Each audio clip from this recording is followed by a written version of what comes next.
en doble clic. Daniel Rodríguez, director ejecutivo de Acción Educar. Daniel, te damos la bienvenida. Muchas gracias por venir. Gracias por la invitación, Mónica. Bueno, es bien polémico el estudio de ustedes porque el gobierno, y si bien se ha destacado, y uno lo ha visto también en las comisiones de Hacienda, cuando se ha, por ejemplo, explicitado lo que es el informe fiscal del proyecto, a ver si está financiado o no. Cada proyecto de ley tiene que tener un financiamiento y estar de acuerdo a los recursos que tiene el país. Es totalmente opuesto la conclusión a la que ustedes llegan. Evidentemente ustedes tienen unos supuestos, el gobierno probablemente utiliza otros, pero para uno que está en la mitad y que tiene que tratar de entender esto es bien complejo. Yo me leí el informe de ustedes. Ustedes plantean que hay una pérdida fiscal total de 9.500 millones de dólares en los primeros 10 años y el gobierno plantea el opuesto, que hay un ahorro de 3.500 millones de dólares en los primeros 10 años, claro, comparado con el gasto que estaríamos de mantenerse el CAE. Exactamente. Que claro, el CAE es, todos sabemos, un saco sin fondo. Por tanto, compararlo con el CAE, cualquier cosa es mejor, pero, digo, en términos de ahorro fiscal, me imagino que también para las familias deudoras. Entonces, ¿cómo podemos comparar cosas que son tan distintas y saber efectivamente si el Estado va a tener que desembolsar más o menos dinero o cuál es el análisis que se está haciendo? Mira, no son tan distintas, porque al final lo que tú tienes es el desarrollo de un préstamo en 20 o en 10 años, y tus supuestos van a decir cuánto crecen los salarios, cuánto crece el país, cómo se va degradando la situación del CAE, cuántas personas están usando el crédito, cuántas lo están pagando. Y si tú vas moviendo estas variables, rápidamente te puedes mover de un escenario muy negativo o muy detrimental como el que estimamos nosotros, que lo consideramos más realista, y el escenario del gobierno, que mismas investigaciones que ellos han encargado al extranjero han mostrado que los supuestos de ellos son muy fuertes, en el sentido de supuestos que no son fáciles de confirmar. Por ejemplo, del lado de los ingresos, pensemos en el lado de los ingresos primero. Esto es un impuesto, por lo tanto recauda el trabajo de las personas. Sí. O sea, así está planteado en el proyecto. Así está planteado en el proyecto. Se va a recaudar de acuerdo a, es un porcentaje de todos los ingresos, sí, de la persona que pidió el FES. Así es. Si hay un aumento en el desempleo, el número de personas que contribuyen es menor. Sí. Entonces hay que suponer un empleo fijo, que puede equivocarse. Si los salarios crecen, se estima un crecimiento de los salarios del 3%, nosotros estimamos el 3%, el gobierno estima el 2%, o sea, un menor crecimiento de los salarios. También vas a tener menos ingresos, o más ingresos, dependiendo de cómo crezcan los salarios. Si hay menor uso del instrumento, menores personas que creen que van a tener mayores ingresos, esto es muy discutido, personas que estudian medicina, por ejemplo, y que estiman que van a ganar más plata, claro, no se meten en esto. Porque expliquemos eso antes, porque la gente no está tan familiarizada con los detalles. Estoy tratando de ir lo más fácil, porque es muy enredado. Vamos de a poquito, porque claro, el FES implica que la gente va a devolver dependiendo de los ingresos futuros, ¿no es cierto?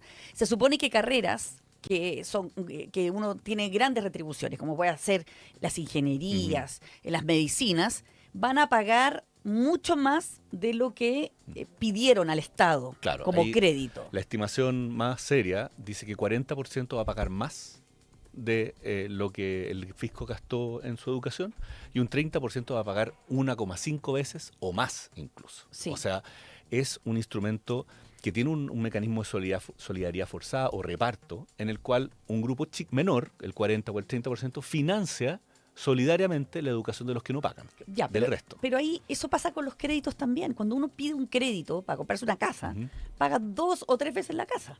Claro, pero aquí, primero, el porcentaje que hace crecer la deuda es el interés, es el valor del dinero.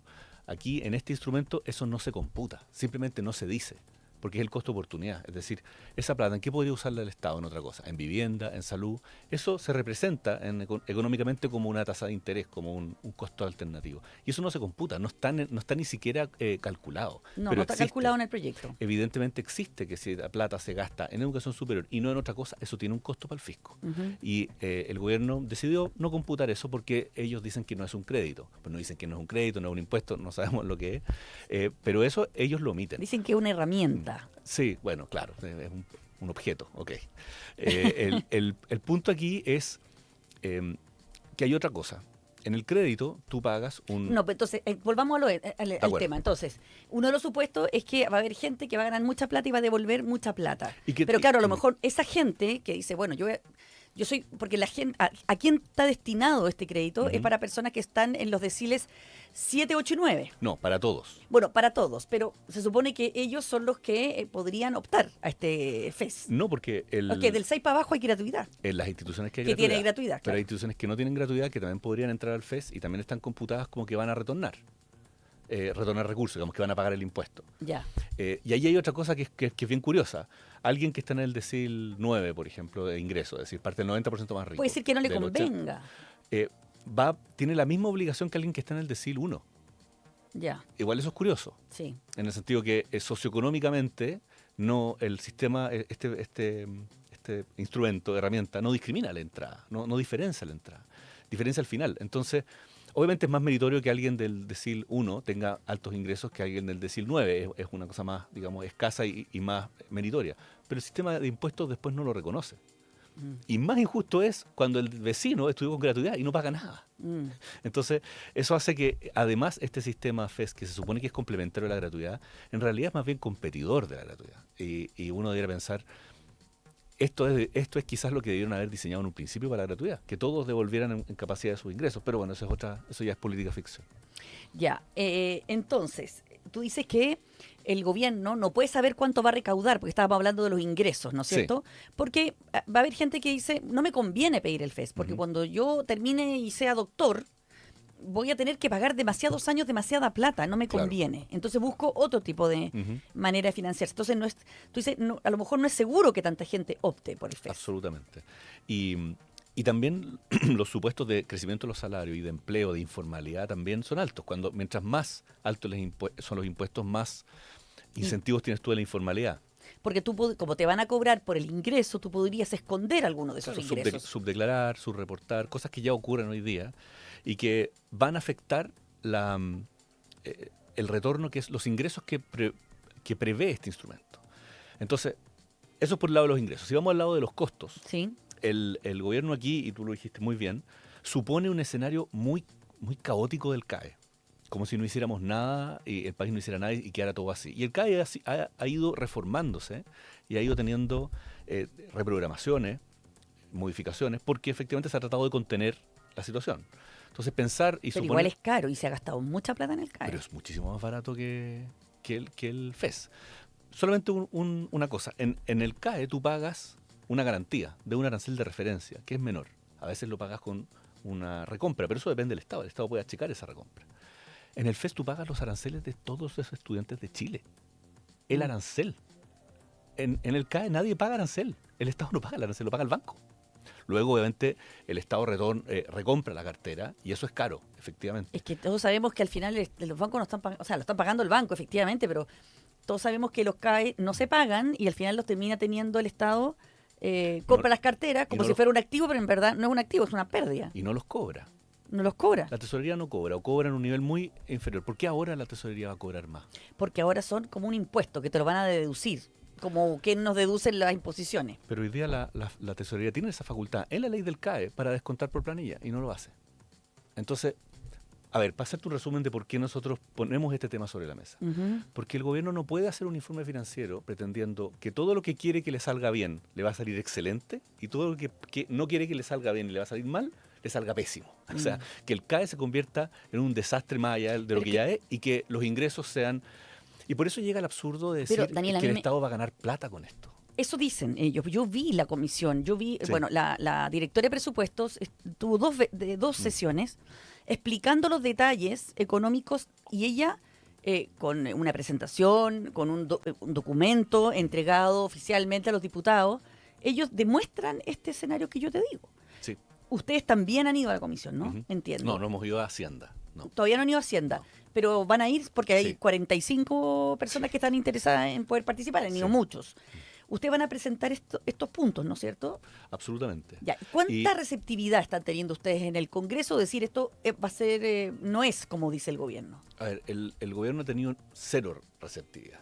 Esto ya pasó por la Comisión de Educación, Sí, fue en la aprobado. cual el oficialismo y también la oposición, ambos pusieron observaciones, indicaciones al proyecto, poniendo puntos que no los inventaron los diputados, los trajeron los rectores, distintos expertos. sobre estos mismos puntos, sobre el sobrepago, que es el hecho de que tú pagues demasiadas veces más que tu carrera, sobre su naturaleza de impuestos, sobre la regulación de aranceles, y nada de eso fue tomado. Nada. Ni siquiera, a mí me produce curiosidad la diputada Schneider, que defendió el proyecto con mucha fuerza y lo defendió después en Hacienda también. Ella puso unas indicaciones de ampliar el tramo exento y no se las aceptaron.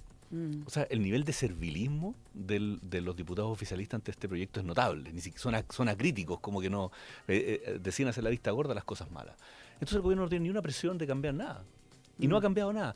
El subsecretario permanentemente repite una frase que ya creo que me la sé de memoria, que están abiertos a entrar en grandes diálogos para ver cómo podría ser la posibilidad, y con eso llena minutos en la comisión, y no hay nada concreto. ¿Qué es lo que van a cambiar de un proyecto que no es viable?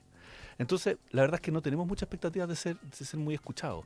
Sí tenemos expectativas de una mesa que los diputados pidieron, en la que economistas y personas especialistas en estos temas van a tener la oportunidad de conversar con la Dirección de Presupuesto y ver lo que se llama análisis de sensibilidad. Es decir, ya, tú supones un crecimiento de los salarios de 2%. ¿Qué pasa si es 1%?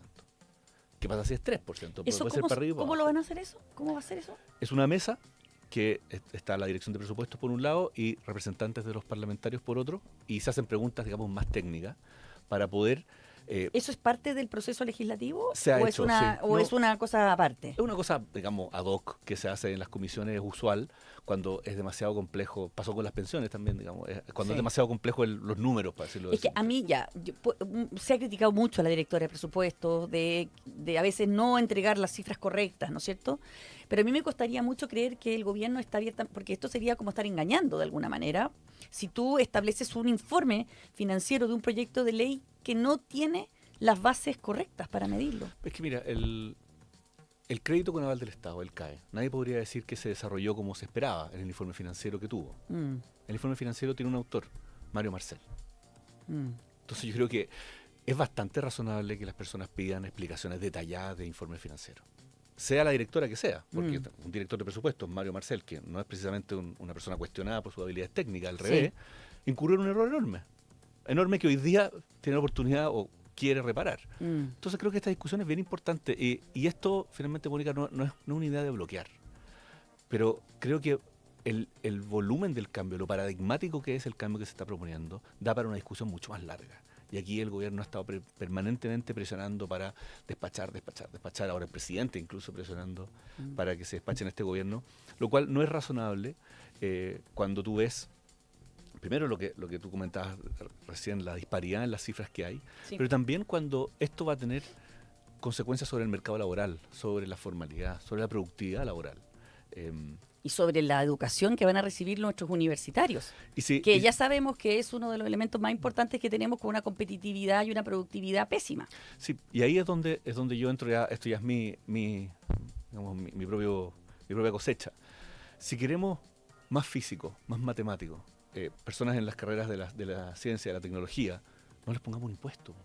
Van a ser los que más van a ganar, por supuesto, porque van a ser las personas que van a programar, que van a trabajar con inteligencia artificial. ¿Y qué hace este gobierno? Les pone un impuesto, sobre todo a los que ganan más. Entonces, estamos compitiendo globalmente en educación superior. La Universidad Católica, la Universidad de Chile ya ha ido perdiendo fuerza, pero la Universidad Católica compite globalmente. ¿Qué hace el gobierno? Le quita recursos, a la que más le quita recursos. Entonces, este proyecto va en contra de todo lo que necesitamos hacer en el sistema de educación superior. Necesitamos invertir en investigación. No hay inversión en investigación. Todo va a la regulación de precios, regulación de vacantes, control de las universidades. Y es lo que han hecho ver los rectores, que han puesto el punto de la autonomía. Es decir, si el Estado pasa a financiar el 100% de las universidades, ¿qué me diferencia a mí del Hospital Van Buren? Que no llega a agosto con plata para seguir operando. ¿Vamos a tener lo mismo que los hospitales públicos en las universidades? Oiga, ¿saben qué? No podemos seguir haciendo clases porque no le podemos pagar el sueldo al profesor. ¿Por qué? Porque dependemos 100% del fisco. Lo que pasa es que lo que dice el gobierno para defenderse en ese punto es que hasta por ejemplo, las universidades públicas que actualmente reciben todo su financiamiento del gobierno, del Estado, nunca han tenido un problema con su autonomía, digamos, nunca han intervenido la autonomía de las universidades, eso dicen ellos. Eso es curioso porque los mismos rectores se quejan de que están obligados a usar la ley de compra para poder comprar, que están sometidos a controles de deuda por decretos presidenciales que permiten en cuánto se endeudan las universidades estatales, lo que las obliga a endeudarse por factoring y le hace mucho más caro el crédito. Son todas limitaciones a la autonomía. Y finalmente también el punto que es más de fondo es lo que ocurre en Estados Unidos con Donald Trump. La democracia funciona mientras todos queremos que funcione. Pero si tenemos un gobernante en algún minuto, del color político que sea, que podría ser el de Trump u otro, que decide en un minuto bajar un 20% de los aranceles regulados, tiene poder por decreto para hacerlo, Mónica. La regulación de precios no se hace por ley, se hace por un decreto que pasa por 4 personas. Entonces, lo que hemos visto de Trump... El gobierno dice que no, se defiende diciendo que hay una comisión que determina el valor. Pero de ahí, él, claro, claramente la autoridad ejecutiva puede cambiarlo. Esa comisión... Es una recomendación. Este gobierno le dio a esta comisión un mes para revisar los aranceles regulados. Esa comisión no tiene equipo, no es la Comisión del Mercado Financiero o el Consejo Fiscal Autónomo. Son 5 o 6 personas muy hábiles, digamos, pero no tienen el mismo poder de una subsecretaría. Daniel, ¿y qué responden ustedes cuando se dice, que dicen también el lado del... Yo te estoy diciendo abogado del diablo para que esto... que esta es una defensa de los intereses de las universidades privadas, en definitiva. O sea, yo creo que son una defensa de los intereses del sector de educación superior y está muy bien que se haga. Hay que defender nuestro sistema de educación superior, que es más inclusivo que el escolar, porque lo que quieren hacer aquí es convertirlo en el escolar. Es decir, va a haber un grupo de ricos que no van a ir a las mismas universidades que todo el resto, que van a cobrar precio libre y por eso van a tener mucho más recursos y van a poder traer a los mejores profesores, los mejores laboratorios, los mejores campus.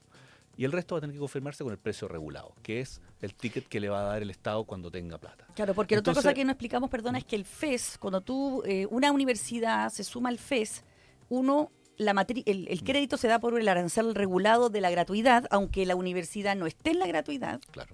No le van a permitir cobrar copago a los deciles 7, 8 y 9, por tanto no puede cobrar nada adicional al arancel, que para las universidades dicen que es insuficiente, y te va a limitar también la matrícula. Así es un control de precios y de vacantes.